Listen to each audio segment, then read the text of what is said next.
text, and of course, our class.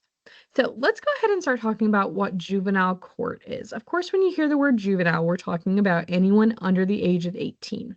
When you start to think about children in court, we have to start with the idea that children have unique rights and they have legal needs.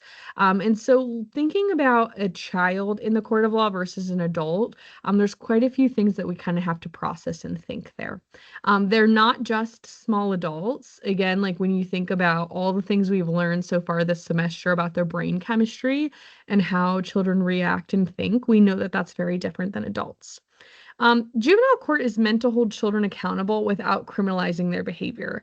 This is a lot of that kind of like get out of jail free mentality of let's kind of create more of a mentorship of a child that might be making negative choices prior to 18 and fix that now instead of waiting until they're after the age of 18 and now they're going to be in the criminal justice system.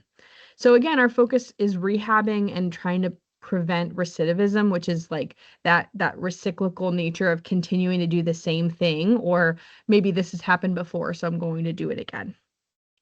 People who work within the juvenile court system must understand the complexities of child development and family life. A big part of that is understanding why a child is doing what they're doing and also the outside influences that are happening. And also, is the child at fault versus is maybe their parental guardian? So, the purpose of juvenile court is to recognize the state's responsibility for the dependent, neglected, and delinquent children. And so, the interesting thing here is obviously whoever is the legal guardian of the child, it is their main responsibility to make sure that the child essentially goes to school, stays out of trouble until they reach 18.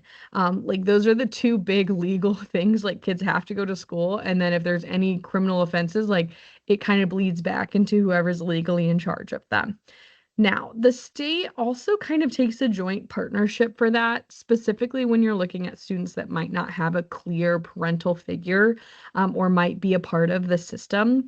And so the juvenile court is also playing that part of the state of how can the state government step in to assist the child or the family. We don't want children to be treated as adults. Again, like we've learned so much this semester about different trauma that a child could be going through. And if you think about a child versus an adult and the coping mechanisms and the understanding and even just the like brain faculties that an adult has that a child does not, a child shouldn't be held to the same standards as an adult. This is the final resort for children and families in need. So, like, divorce cases are a whole separate court system. So, for example, like, if a child continues to make negative choices and then eventually hits that point where they're technically breaking a law, like, this is really the final resort to bring the child in to have that kind of like real life awakening of I could be in trouble with the judicial system. The juvenile court holds the power to change families forever for better or for worse. And so they can create policies for that child that will essentially help them or potentially could be taking the child out of a negative environment as well. This could repair families when possible and protect and save children when it's not possible. So again, that kind of ties back to another one of our big themes of the course is if we can give preventative services and give the services in the home and not have to pull the kids out, obviously that's what we want to do. And so when reparation is possible, when we can do that repairing, that's obviously what we want to do. If the child is in a situation that's negative, that's not going to be able to be repaired, we want to be able to pull the child out of that. And that would be done through a court setting to ensure their safety. So children have the right to due process. Due process is an American government term. It's this idea that if somebody suspects that you've done something, you're innocent until you're proven guilty. So there's all of these steps in our law system that you have to go through and follow to actually get some type of guilty or innocent ruling. And so if it's a child, if it's an adult, they both should receive due process in America, where we're going to have them go through the entire judicial system versus just going off of what we think and giving them a ruling and moving on. So again, like this is going to tie back And another really cool little tie into our American history here is that this need was recognized during the Industrial Revolution. So children were not being treated properly. And then we're realizing here that in a lot of ways, a child should have similar like human rights to an adult when it comes to governmental rights, like due process. So, looking at some juvenile court cases. So, the jurisdiction, this is the authority over cases that involve the behavior and welfare of children. This is involved when behavior is criminal or when the parent's behavior towards the child is harmful, and also includes delinquencies, status offenses, and child welfare cases. So, we're going to go through each of those more thoroughly in the next few slides. So, let's go ahead and break down delinquencies. So this child has all the safeguards of an adult. So again, they have due process. They can remain silent. They have the right to an attorney. They have the right to a jury. Oftentimes, delinquencies like this will become a part of a person's legal history. And a lot of times, social workers can help a child and families then navigate the system. So this is something that if a child did and an adult did, the child is going to have a different outcome than the adult. And again, because we're working them both through the legal system with that idea of due process, but the child, it's going to become part of their legal history, but because they're under the age of 18, the severity of the punishment is going to be significantly decreased.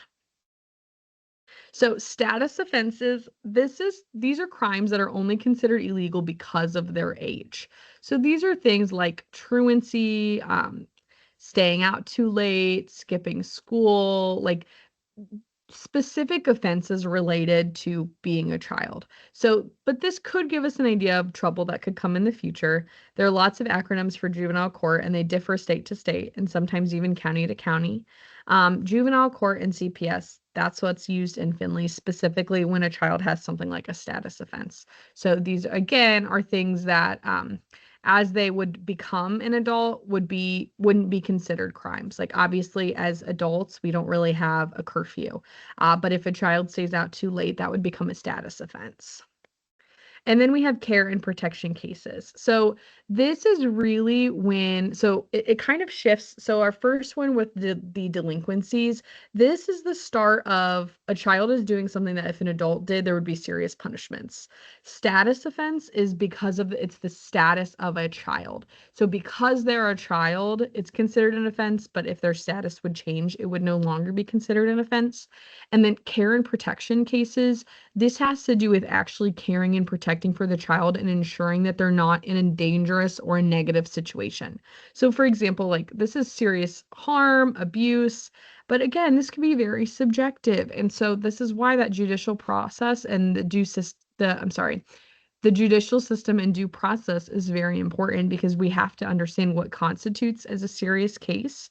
And again, like if we're trying to keep the child placed in their original home, what is that line? And that line of where they're going to be replaced versus stay in their original home can be very subjective. You can file emergency petitions for a child to be removed, but that's like immediate dangers present. The need for immediate removal must be constituted and must be necessary for the protection of the child. So again, in my case, like as a teacher, if I'm hearing something really dangerous that a child's home environment, and they're nervous to go home, things like that, I can file with CPS.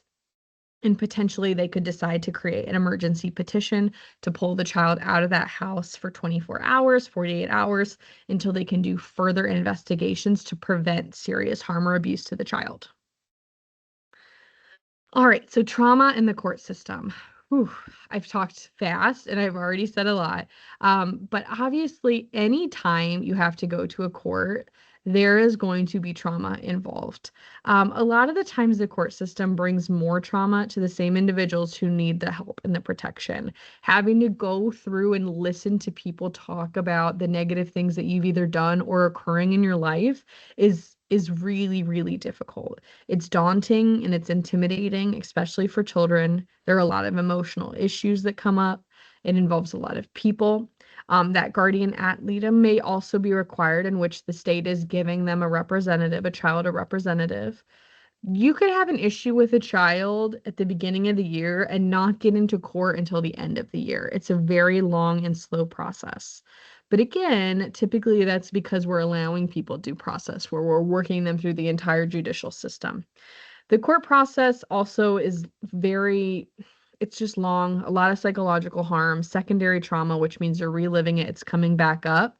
And social workers have to be very professional in this setting. They also have to recognize that the court doesn't really feel like a safe place to most people and use those trauma-informed care practices, working as you're leading up to court, during court, and then different counseling services provided afterwards to mitigate the additional secondary trauma that's coming on after the court date.